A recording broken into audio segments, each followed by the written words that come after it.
New Thought Media Network.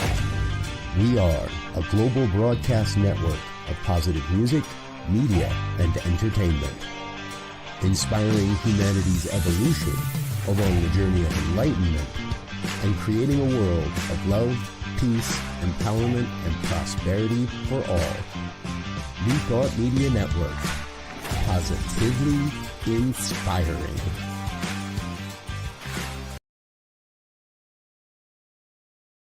Welcome to Girls Behaving Metaphysically. Your hosts are two girls who believe that life is awesome, that laughter heals, and that it's possible to find deep spiritual insights in everyday experience. Here come the girls. It's more than practical. Here come the girls. Way more than merely factual. If you want to know the secrets of a life, it's free. Listen to Girls Behaving Metaphysically. Listen to Girls Behaving Metaphysically.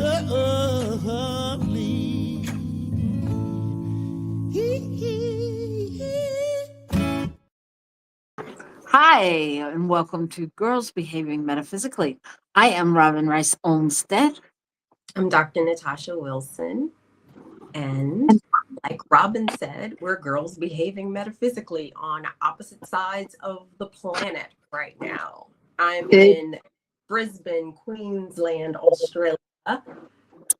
And where I'm in Albuquerque, New Mexico.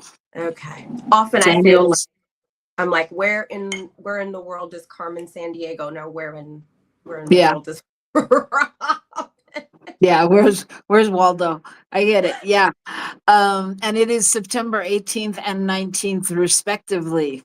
So there you go. You're in two different time zones, and here we are together by the power and the magic and mystery of the airwaves. But the question, Robyn, is, are we on the right timeline? Are we in the right God. That is way too open-ended of a metaphysical question to start off with. Oh my God. Are we on the right timeline? Huh. Yeah. Yeah.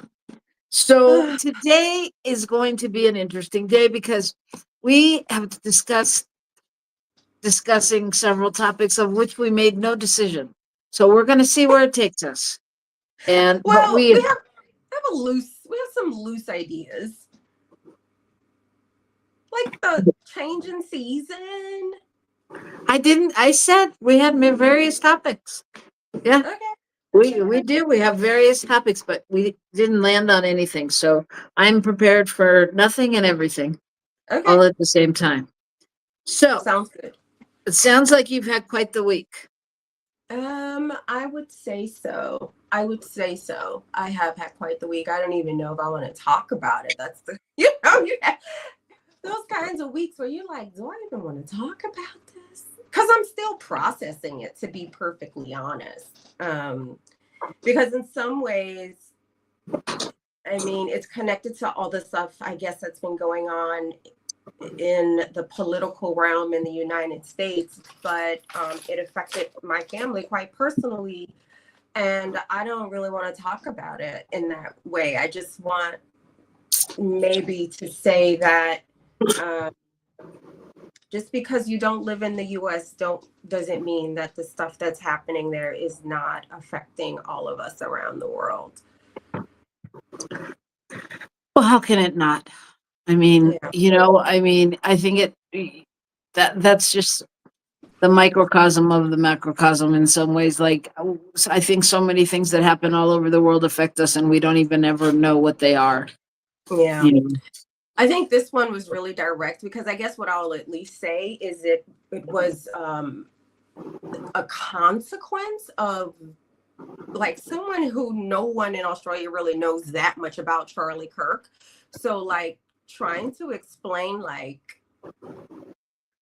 that to people here and how it's impacted my family. Like I was just like, what is going on over there? That's basically what I get, which is not helpful because, then I feel like I have to give this whole history lesson about enslavement and colonization and genocide and yeah, like this whole history of civil rights. And I'm just like, ugh, I don't know. I feel like I'm hiding in my house. Oh, I don't even know if I've gone outside this week.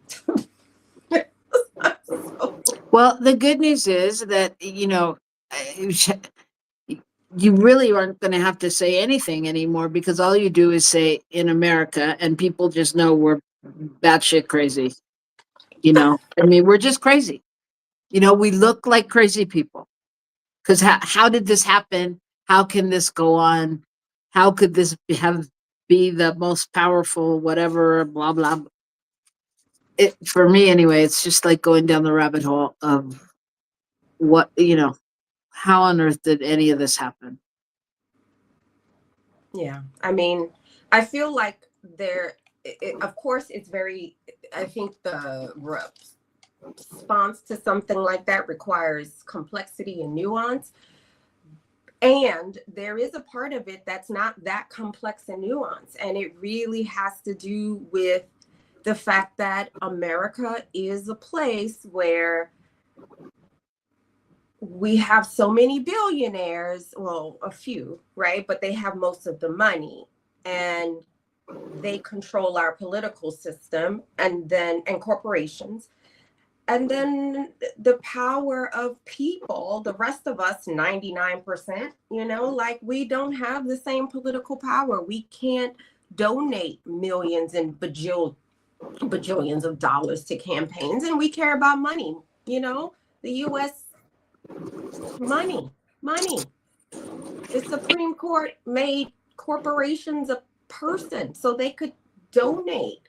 Ridiculous. Like, how could a regular person even if there is such a thing as a middle class anymore, compete with that? Like, it's like our elected officials are not beholden to us, and I think we gotta finally get that through our skulls. They're not beholden to us, and that's how we get there. That's the simplified version. Yeah, the simplified version is follow the money, and what you just said. I mean, it's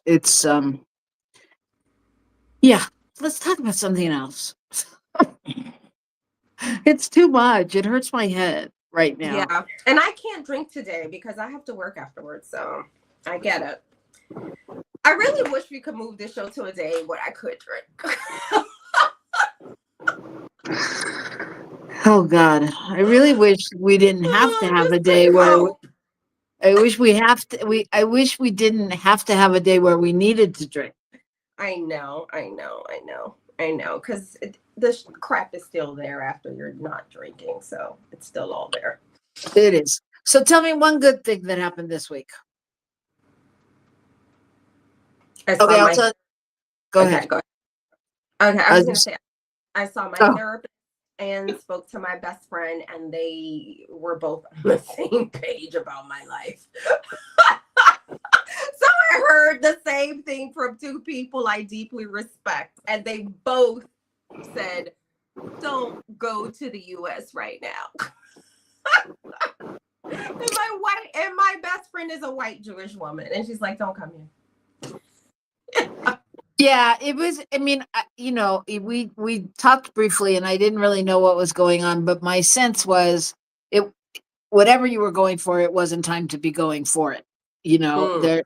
There's just, yeah. So that's good. So I would have been on the same page, I'm sure. Intuitively, I'm sure that's where I would have been.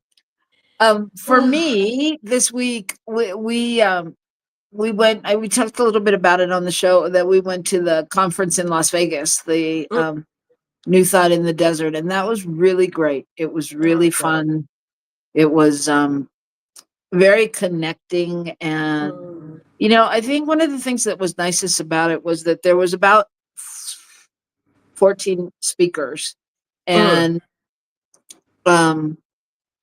they spoke, and they all stayed and did the workshops and sat through each other's stuff. So it wasn't like Sage on the Stage stuff. It was like we were really kind of a unified group of people that are wanting to improve life or the world or whatever you're wanting to do, but wanting to live into that place of, love and compassion and and improve yourself. So it was Mm. really very inspiring and fun. And we presented a workshop, which was fun and inspiring and connective. And I was thinking about it in the car. I was thinking, like, I was interviewing myself for the show. I was like, well, what would you say your workshop was really about? And what I said was, I think it's all about connection. Mm. Connection matters more than anything. Mm. And that's what, one of our mentors has always said to us about everything. Connection matters more than anything. And I think, Mm. especially in this time in the world Mm. where we're not feeling connected, it doesn't matter if you live with, your whole family and your 5 siblings and brothers and sisters. It's like it's such a disconnected, frenetic kind of energy that's out there with all that's going on, Mm. and it's so important to connect, you know. So anyway, so we had fun and that was good. And I won money in Vegas. That was good. Ooh, whoop, whoop. That's always good. Yeah, it was good. It was good because I was due. I was due some money. I like to say I like to say that when I go to Vegas, like if I don't really lose money. I just leave my money there to be picked up later. So Okay. it was time for me to pick up a little cash. Well, good for you. Yeah, so that was good. That was really good. Mm. Well, So yeah. I'm buying a new computer today.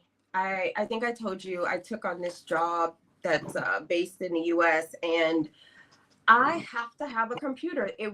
I cannot use my MacBook Pro. It reads it as a mobile device, as if a laptop is not a mobile device. But anyway, so I've been putting it off because I didn't want to spend thousands of dollars on a new MacBook. But I'm going to today after work buy a computer. Yay. Finally. My computer has served me well, but she doesn't hold a charge anymore. I've had this MacBook Pro since 2015. It's time. So I know. look at you, you're celebrating. So let's just reframe it all. Your 10-year anniversary with your MacBook, you're celebrating and you are about to recirculate and bless the world with your abundance. Yeah, sure. I'm so cheap. I don't want to spend the money. Oh well, you I know. know I get it back in taxes. I know. I'm just so. And this was my birthday gift, not my birthday, my graduation gift to myself when I graduated in 2015 with my second master's degree. That was my graduation gift to myself. So, oh well. All right. Well, Gotta sounds like it's time to do some reframing your thinking and looking into the future. So let's have our card pull of the week. Let's do it. Are you ready for it? Yeah, I'm Okay, ready. here we go. I'm going you want Soul Woman deck or the Sacred Traveler deck? Not traveler. I don't want travel. Soulful woman. Soulful Woman. Here we go. Soulful Woman guidance cards. Ready for the pull of the week. Everybody ready up there? So set your intentions, hold that thought, and you tell me when. I'm shuffling. When? All right. Fearless self-love. Fearless self-love. Whenever I choose to love myself, no matter the circumstances surrounding me, I am practicing fearless self-love. Can I show you the card that I pulled for myself this morning? Yes.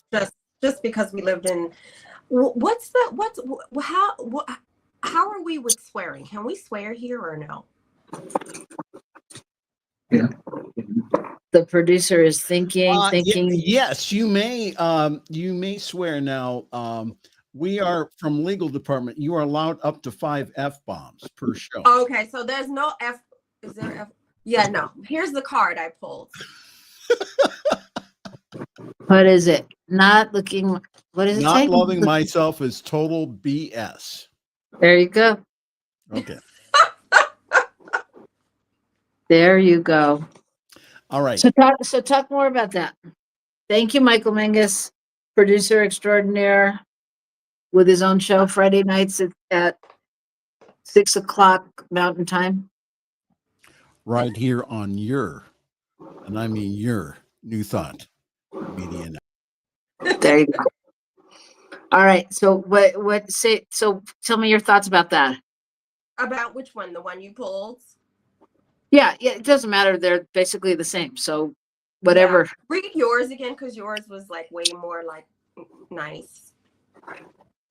Whenever I choose to love myself, no matter the circumstances surrounding me, I am practicing fearlessness. Yes. Yes. I'm sorry, but I'm about to go somewhere completely political with it. So you might want to share first. No, go ahead.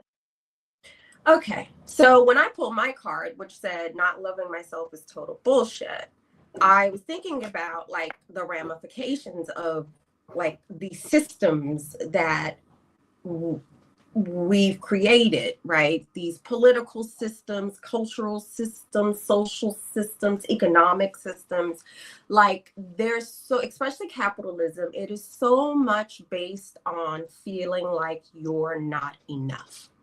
You don't have enough, you got to get more, right? Like there's planned obsolescence. So like I would be happy to have this computer for as long as I could, but right, capitalism requires more, more, more. So often along with that, there's an emotional component that drives a world like that, which is like not ever feeling like you're enough, like you're lovable enough, you're good enough, all that. So for me, and then also when we think about things like racism and sexism, all that stuff is like based on like the hating of some group of beings, right? So sexism is about the hatred of women. White supremacy is about the hatred really of non-white people. And it can be tough not to internalize that crap. And I know it, I see it all the time. I work with so many people who, I mean, we can't help but internalize it, right? It's the air we breathe, the waters in which we swim.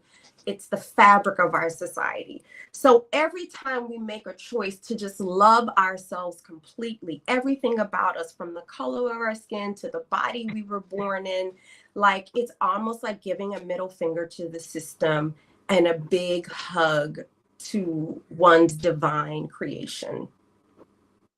So that's why I said it was going to be political.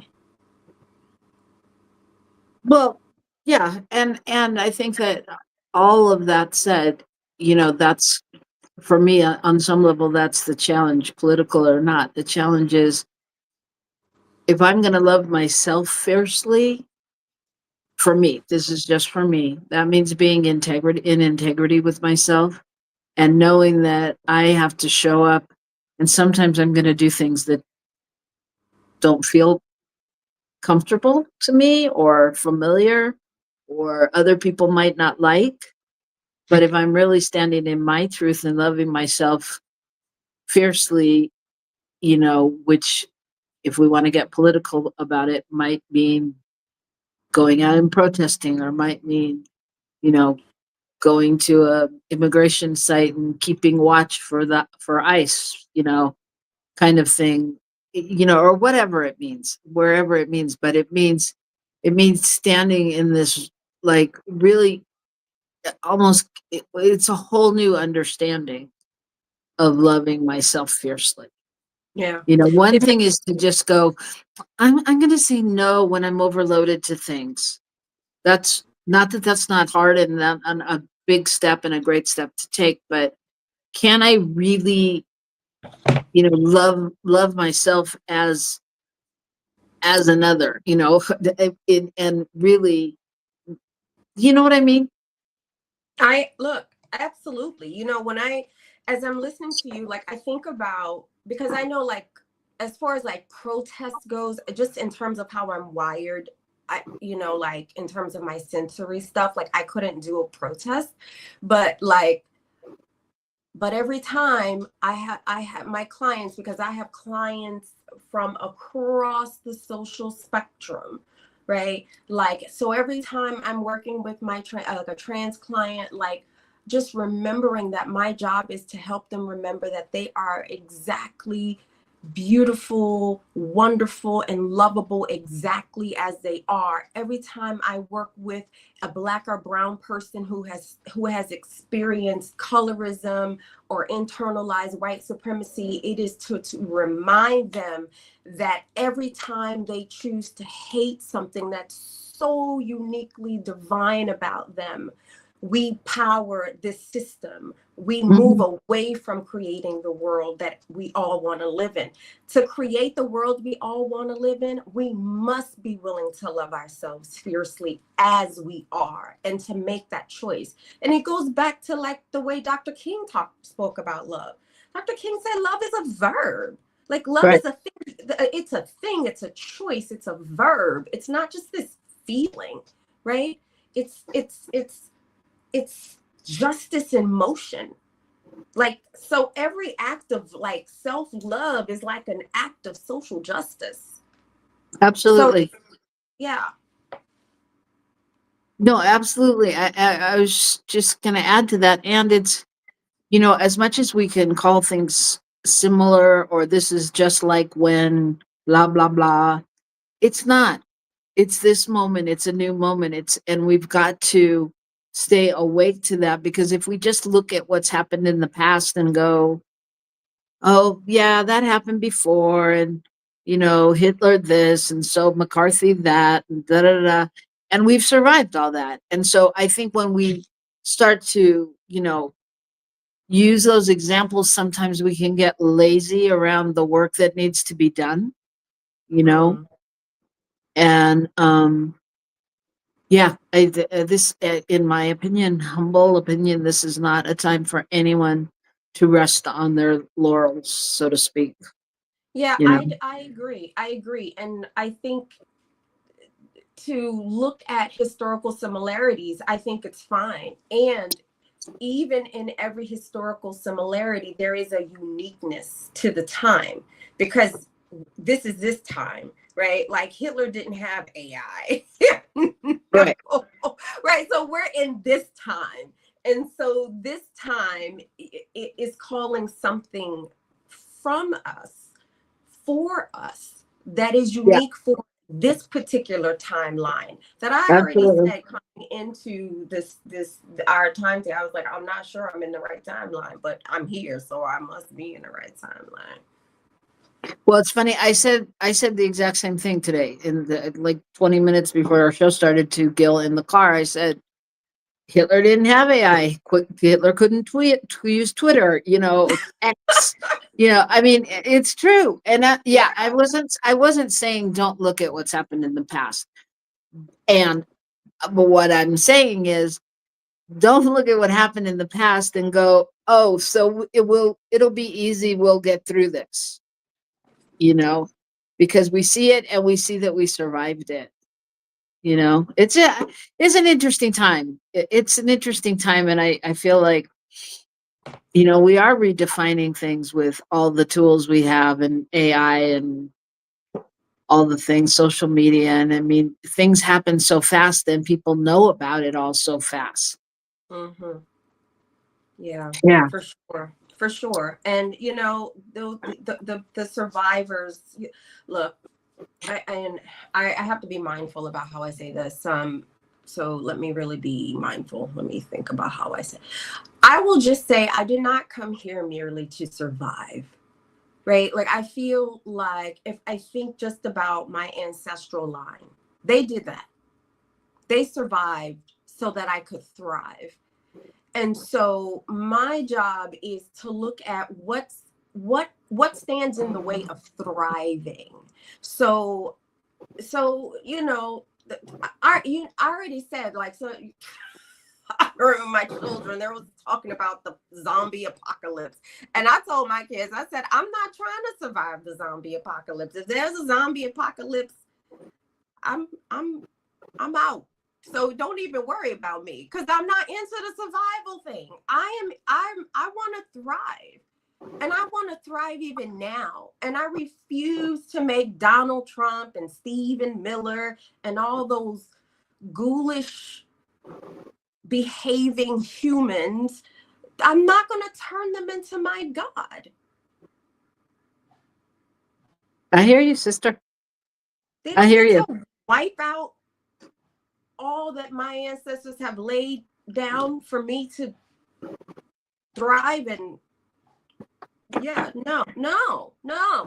Well, it's so interesting because, we talked a little bit on the show when I did that regression type thing, where she did my 7th generation back, the 7th generation horror life that I led. She went back to that.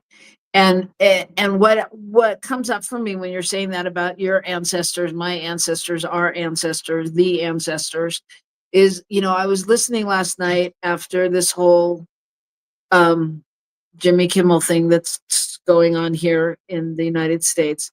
And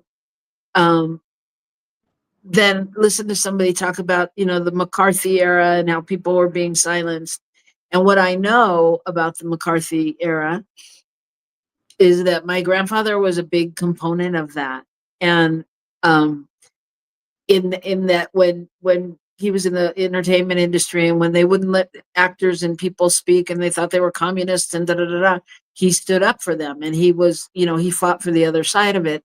And someone came up to me one time at a funeral, old actor, and he came up to me and he said, I just want to thank you for your grandfather being that place.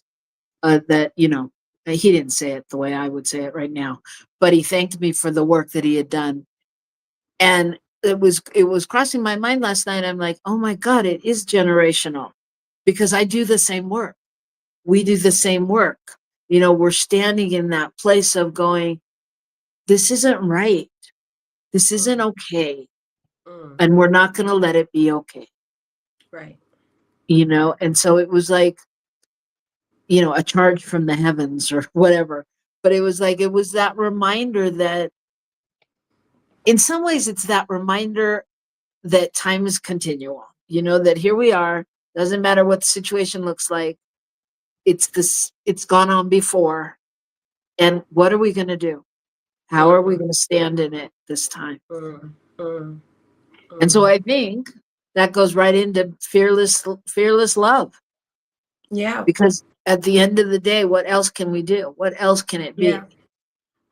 The other thing that I think about this time in particular, which is why when people start talking about like, oh, this is like that time, what's happening now is impacting more people across social groups than ever, right? Like more people across social groups. So this isn't just about the plight of like Black people or African American people, or the plight of Latino people, or the plight of Native American people, or the plight of poor people.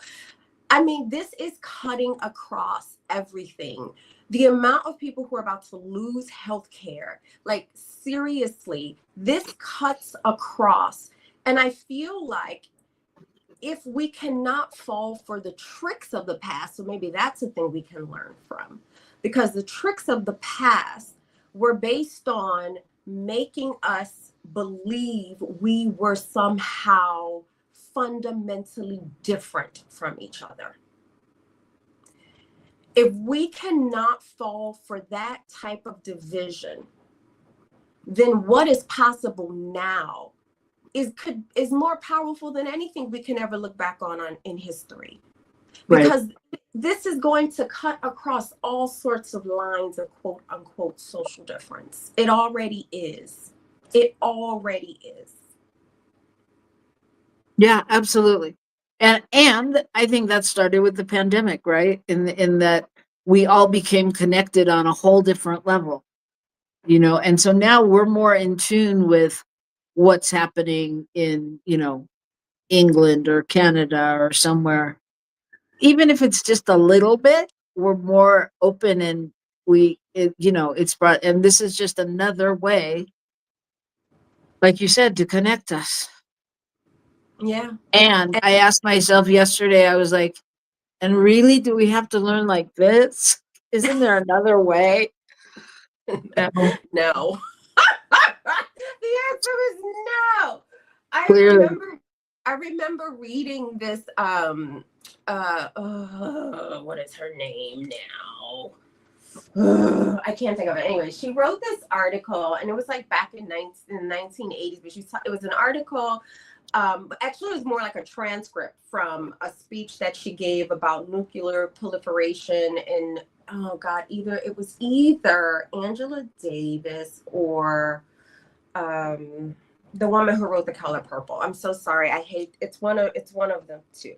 But anyways, she was talking about so the first credited, one of the first credited African American anthropologists is Zora Neale Hurston.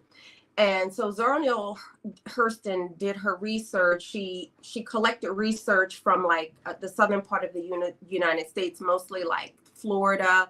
She collected like all the old stories, and so from like the stories that maybe were from like the 1700 things that survived orally in African American culture from that sort of part of the world.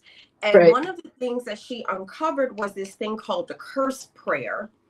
A curse prayer. And it is a prayer that had been prayed by hundreds, probably thousands of Black women who suffered all kinds of injustices. But one of the things that the curse prayer says is like, they won't learn any other way. Like, it has to come down hard. That was in the curse prayer. So Right. I wish that it could be another way. But because, capitalism keeps us in our little silos, and in our little individuated bubbles, and we don't think about what is happening in the world until it actually lands at our front door. Right. Alice Walker Alice Walker, yep. is who wrote The Color Purple. Yeah. Well, the curse prayer. The curse prayer is whoever did that speech that included the curse prayer around nuclear proliferation. I know Alice Walker wrote The Color Purple. I just can't remember who wrote that speech. So. Yeah. Yeah. Mm. Yeah. Well, and I think, yeah, that's a whole different show. Yeah. I mean, there's so many things that play into this one thing called life. I don't know. It's too much for my head. I feel like I should read you what it says about fearless self-love, but I also feel like we should take a break. So okay, so maybe we take a break and then you read me what it says about fearless self-love. All right, we can do that. So we're taking a break. If you're out there looking and thinking and have a question, or let us know you're here. And, if there's something you want us to talk about or you want to ask, please feel free to put it in the chat, because we love, love, love chatting with you. So let us know if there's something on your mind, and we'll give you a few minutes to think about what could possibly be on your mind. And we'll be right back here in just a minute on New Thought Media Network.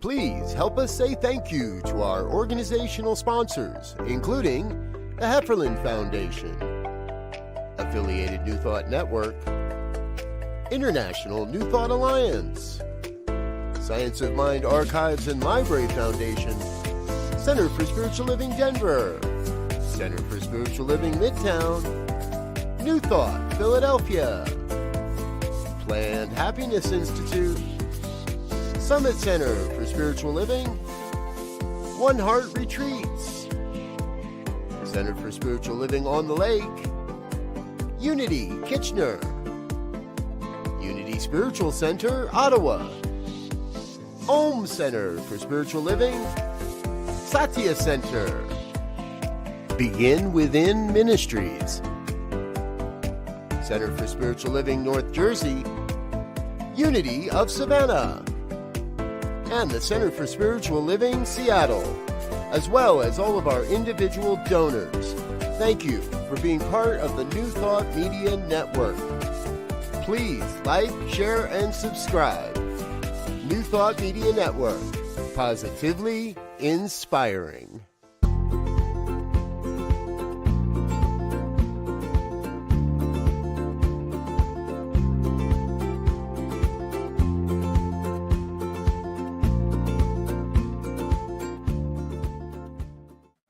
Well, hello there. This is Dr. Sydney Steen. I am the senior minister and spiritual leader of the North Hollywood Church of Religious Science. We are a oneness center for spiritual living. And I just want to invite you to something that I think is really, really special. In October, from the 6th to the 10th, at Unity Village in Lee Summit, Missouri, the affiliated New Thought Network will be hosting the most wonderful retreat. This will serve your soul. It will lift your heart. And oh my goodness, I want to call it an advance. So come hear wonderful speakers like Martha Creek, Sonny Cantrell, and the music will be off the hook with Ricky Byers. There will be so much there to support your soul. I hope that you will join us. You can go to antn.org. That's antn.org. You can get all the information. You can sign up. You can use a credit card, and it is safe and secure, and I hope to see you there. Have a blessed day.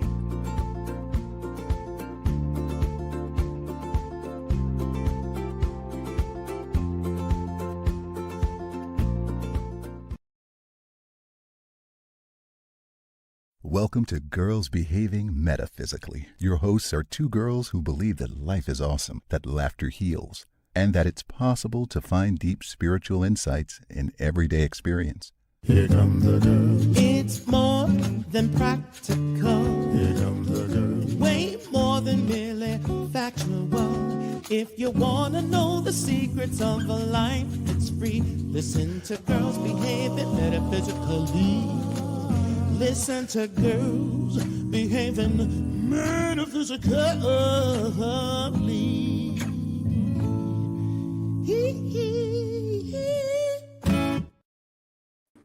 We are back right here on Girls Behaving Metaphysically. Thanks for hanging in there. And as I said before, we are about to start discussing some stuff. So if you have some stuff you want to discuss, put it in the chat and we will gladly address it. And if not, we're going to continue where we were. We pulled a card this week for fearless self-love. And I was just about to read what the card meant, because we have talked about it and gone off on all different tangents. So here it is. Let's see. I love myself fearlessly. I love myself as beautiful, good, and worthy, no matter what else is happening around me. My self-love keeps me well and happy. I nourish my self-love with daily acts of sacred self-care. This is the source of my true power. I listen to and value the guidance of my inner wisdom. In the face of negative messages and faulty beliefs, I return to the natural feminine at my core and celebrate this ground of being within myself. And I always return to self-love. In this way, I practice fearlessness. And the card affirmation is, whenever I choose to love myself, no matter the circumstances surrounding me, I am practicing fearlessness. And so it is. And so it is. Oh. Fearlessness in this day and time. It's a tall order. That's for sure. That is for sure. It is a tall order. Yeah. All right. So Sorry. it's okay. My mind. No reason to be Such a- sorry. It is a tall order. Like this time we're living in, this timeline, as I keep calling it, is unique. It is unique. And, I've said this before on the show and I'm going to say it again. So here it goes. It's interesting to me how this time seems so different than any other time. Because at the core of it all, we never know what's going to happen. We've never known. Doesn't matter who gets elected or who's speaking up for what. I mean, it gives that may give us a sense of security, and we may think we know, but at the end of the day, we never know. We didn't. I mean, the we I'm speaking of are the people. I have no idea what people in government know, and that's a whole different topic. But we didn't know in theory about COVID coming. We didn't know about 9/11. We didn't know. We didn't know. We didn't know. We don't know. We don't know how things are going to affect us. And yet, in this time, right here, right now, it feels different. It feels like a different level of uncertainty. Yeah.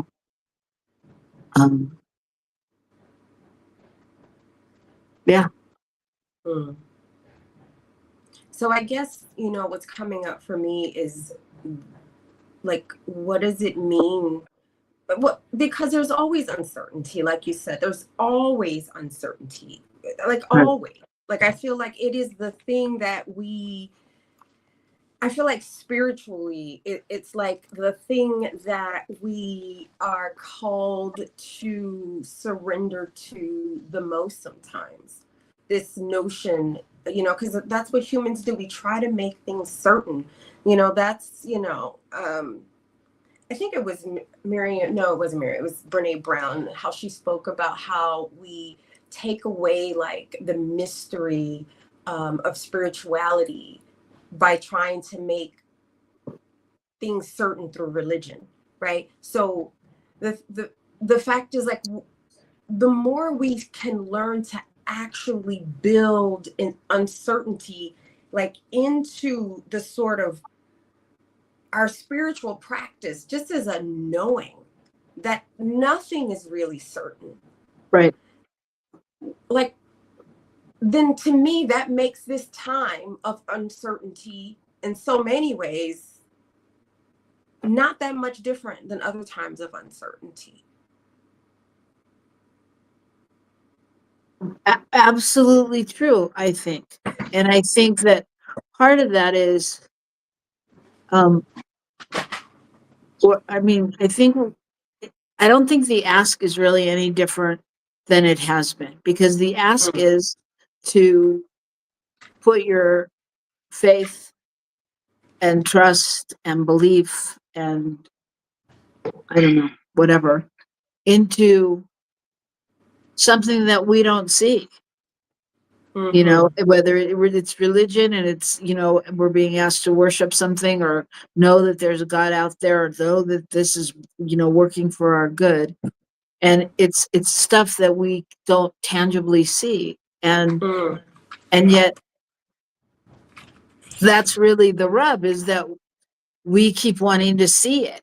We keep wanting it to show up as, whether it's the red Lamborghini or whether it's just a food on the plate in front of us. We keep wanting it to manifest in a way that we can identify it and go, yes, there it is. Yeah, we step out of the sort of, which is an egoic based way, which, capitalism is all ego.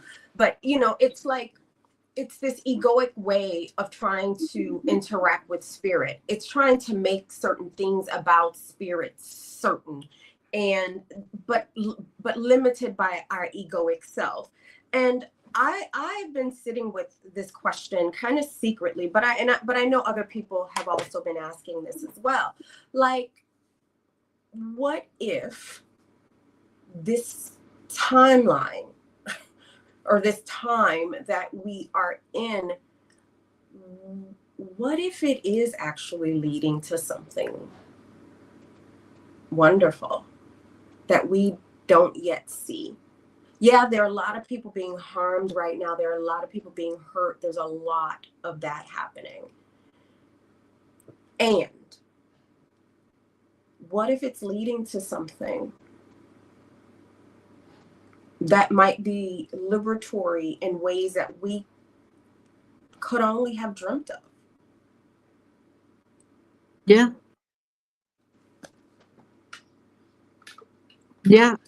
You know, and if you believe what we say, you know, in new thought philosophies, I mean, I guess in any religion, some ways, it's all leading you to the better, to the better. Not some religions. Some religions say you're going to a place called hell. Anyways. Right. Unless you take the right road, then you're going to heaven, right? I mean, you know, it's like a game. The goal is to get to the better place. Which is all ego based, because the ego is all about somewhere in the future, as opposed to why not the better place be here and now? Why must the better place always be off in the future? What happens when our collective prayer holds fast that even though, you know, like the ant that can't see the, you know, in the grass, it can't see that it's not in some big forest, but we can see it's the grass. The ant doesn't know it's grass, but because the ant has a limited purview. And just like humans, we have a limited purview. There's a whole cosmic order out there happening. And we don't know what broader implications that are outside of the limitations of the egoic human purview that might be working itself out for something that we haven't even been able to imagine as wonderful yet. Well, and the only reason I'm going there is because, again, this is what is happening is affecting record numbers of people that usually can just put on nice blinders and be like, oh, that doesn't affect me. That's not happening. And so for me, the metaphysician in me is like, okay, can I leave that there in this cosmic order that holds this broader purview that something wonderful may very well be happening right now? It's a good question. I mean, and I think that's our work. That's our job. I mean, and I think, you know, when you said there may be something we can't even imagine being better. I would stop. There may be something that we can't even imagine, you know, because we don't know. You know, we don't know what we don't know. And so the question becomes, how do you live in that? How do you live in the unknown? When in reality, clearly we're masters of it because that's what we do. That's what we do. We just don't call it that. You know, but how do you sync that up? And, you know, unfortunately, we don't have a lot of time to answer that. So if there's something like practical or that you want to share with people, because I think this is the conversation that, you know, is, I don't know, that gets my stomach going, you know, like I feel it in my body, you know, and so I know we don't have the answers, but we may have something to give them, you know, like where do you go with that? How do you stay sane and feel protected, feel safe amidst all that's going on?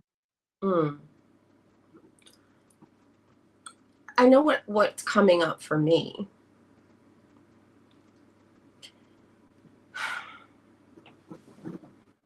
Again, I have always lived in this body.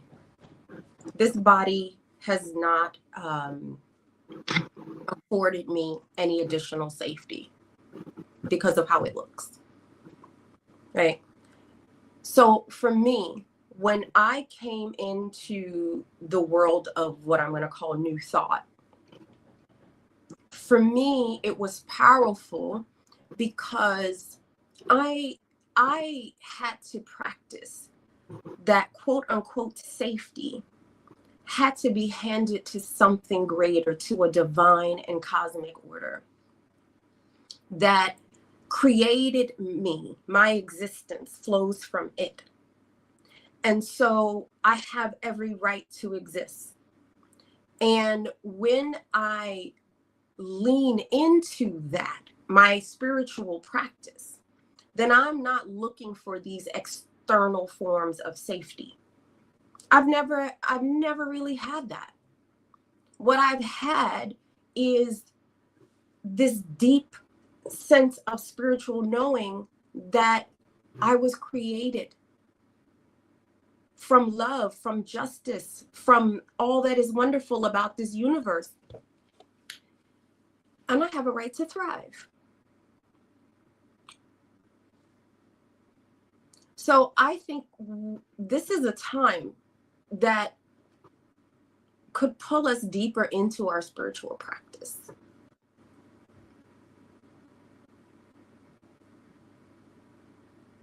Yeah, I think that's a wise choice. You know, I mean, I think that I would add to that, you know, if you find any solace in being in, you know, I mean, for me, the practice is to continue to go back to the practice. So just being in the moment and knowing in this moment, everything is okay. I'm okay. I'm taken care of. Yeah, if I turn on the news, it becomes a whole different game, you know? So back to me. And that's, if I can operate from that place, I'm not saying live in a silo or, you know, in the illusion that everything is okay. But at the end of the day, you know, if you can start there, I think that gives you the strength and the power to be able to take it out into the world on some level. Yeah. Which, you know, that's what Thich Nhat Hanh used to say, you know. Thich Nhat Hanh used to say, you know, it's very easy to feel equanimity and peace when you're sitting on the mat, right? It's like, how do you bring the practice of meditation out into the world? And, you know,